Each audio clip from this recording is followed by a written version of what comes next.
There are a couple Bible verses used often to help us understand when Jesus will come in the clouds of glory. But are we using them correctly? The first one is found in Romans 9, verse 28. For he will finish the work and cut it short in righteousness, because a short work will the Lord make upon the earth. We have been here too long. We all know this. Jesus died 2,000 years ago. The Protestant Reformation took place 500 years ago. The cleansing of the heavenly sanctuary began in 1844. God's preachers gave the message designed to prepare the final generation in the 1890s. God's only modern prophet died over a century ago, and yet we are still here. How much longer? What will it take to finish the work?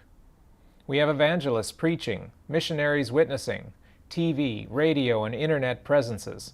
What more do we need to do? And the world is really bad. Name one area that isn't falling apart. Society is wicked and getting worse. Hollywood and Broadway are a cesspool of filth. Schools are trying to destroy kids' identity and religion. Domestic terrorists have attacked America and Brazil's government. Pandemics are worldwide and likely to continue. Wars threaten all of Europe and beyond. Mad world leaders threaten stability and peace. Climate change is threatening many aspects of our long-term future. Antibiotics are soon going to be ineffective thanks to factory-farmed meat. Food availability is being threatened as Earth's population soars toward 10 billion. Can a human extinction level event be far away? Things can't go on much longer. I have heard many pastors saying just this. A sermon tackles some terrible aspect of modern life, shows how bad things are, then concludes that Jesus is coming soon because we won't survive if he doesn't. So Romans 9:28 is quoted a lot these days to give us hope. God will not let it go on much longer, for he will finish the work and cut it short.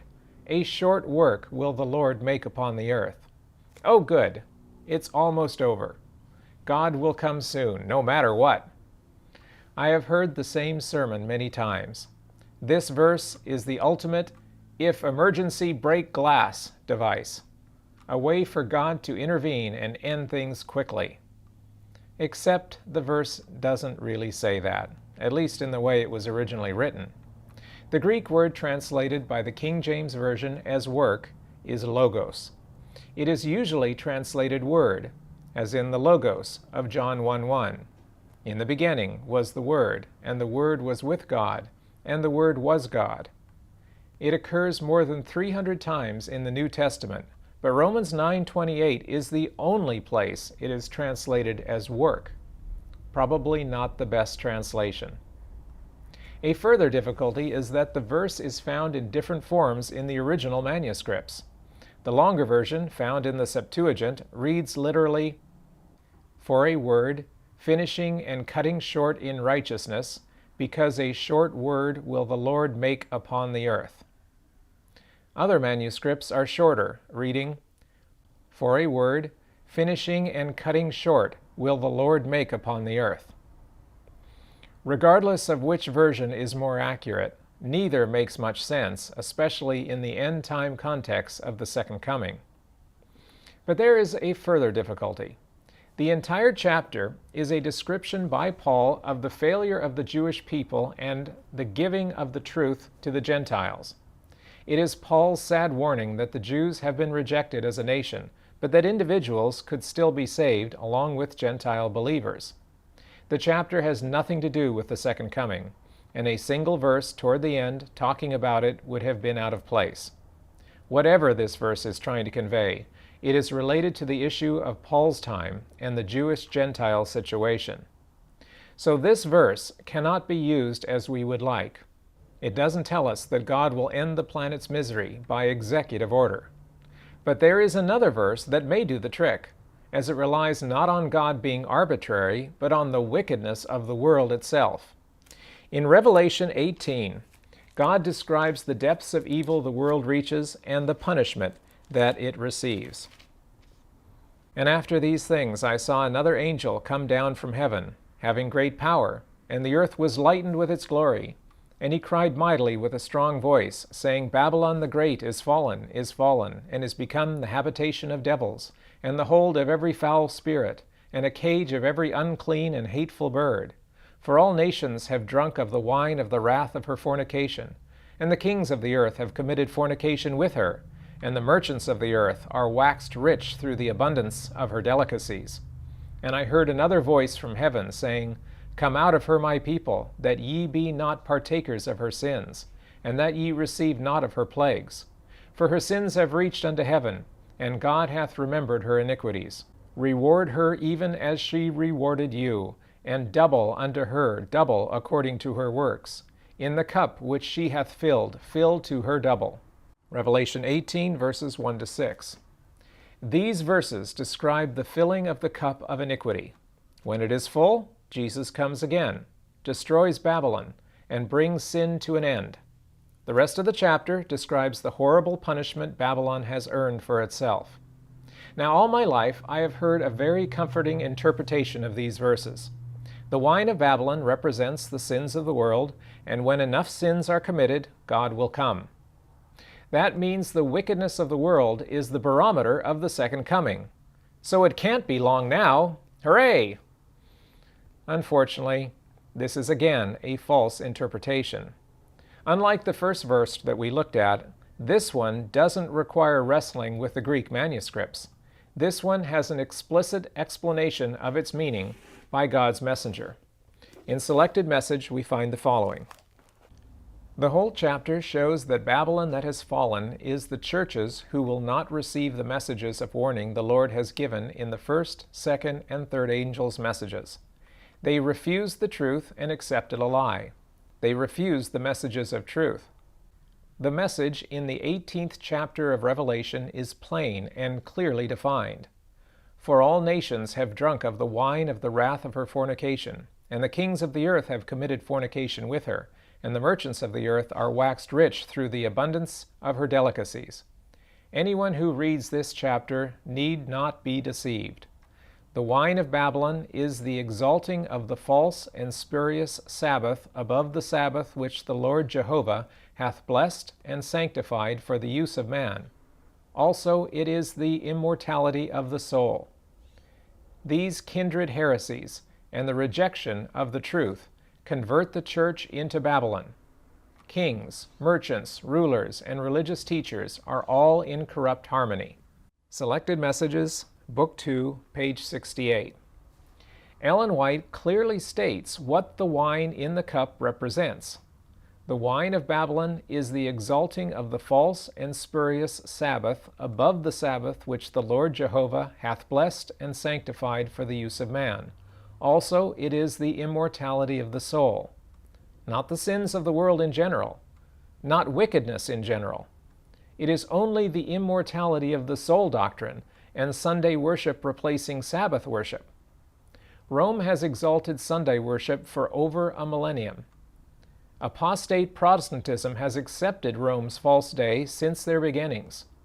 But the end has not come. The tipping point is when kings, merchants, rulers, and religious teachers are all in corrupt harmony. In other words, when a universal Sunday law is passed and the death decree issued to all those who refuse to bow down to it. In other words, after the close of probation, at the very last possible moment of Earth's history. It is a future event that will be blindingly obvious to everyone still alive on Earth. It is not a hidden counting up of sins that only God knows privately. It is not at all about individual sins. The cup of iniquity being full is not about one more murder, one more rape, one more abortion, one more gay marriage, one more suicide bomber, one more war, one more Nero, one more atheist. All of those things have been going on since Cain killed Abel. When we take a good look at history, the evil and atrocities committed in recorded history are already beyond the bounds of belief, let alone unrecorded history. Here is some commentary about society. Every place is full of crime and vice. Too many crimes are committed to be cured by any possible restraint. Men struggle in a mighty rivalry of wickedness. Every day the desire for wrongdoing is greater, the dread of it less. All regard for what is better and more just is banished. Lust hurls itself wherever it likes, and crimes are now no longer covert. They stalk before our very eyes, and wickedness has come to such a public state, has gained such power over the hearts of all, that innocence is not rare, it is virtually non-existent. Is this describing San Francisco, Rio de Janeiro, Las Vegas, Hong Kong, London, Tijuana?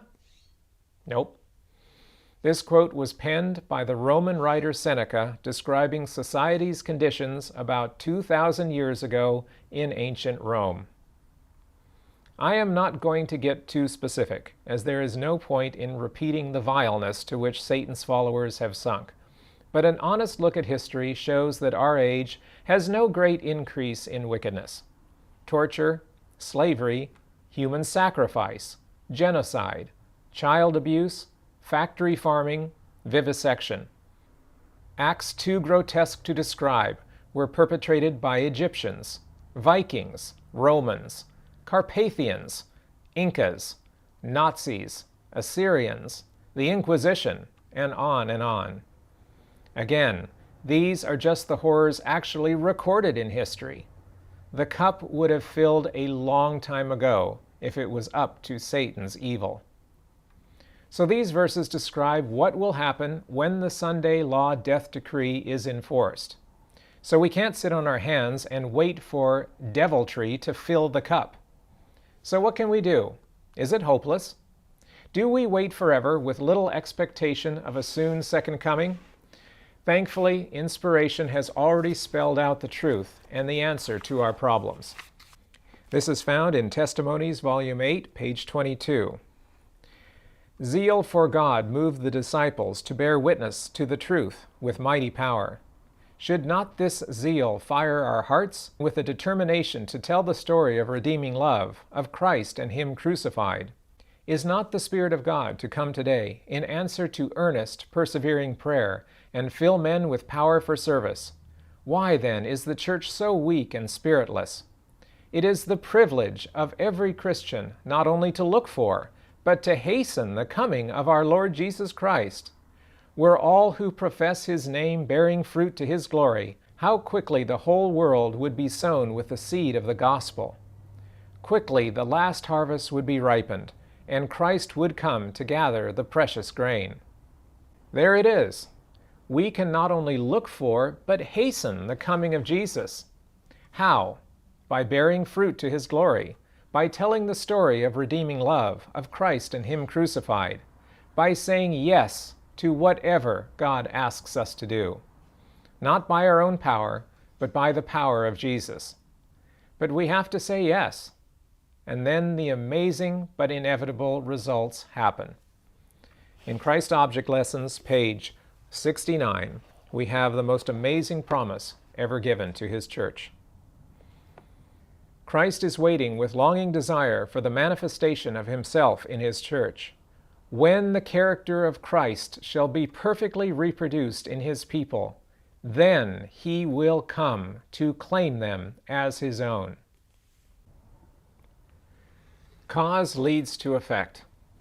We are not waiting for God to hit the emergency button. We are not waiting for some creep in Washington, D.C. or Timbuktu to commit one more sin.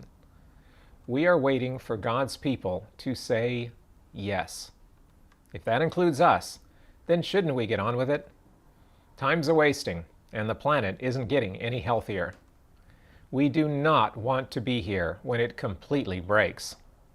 But we don't have to, if only we will pay attention to inspiration.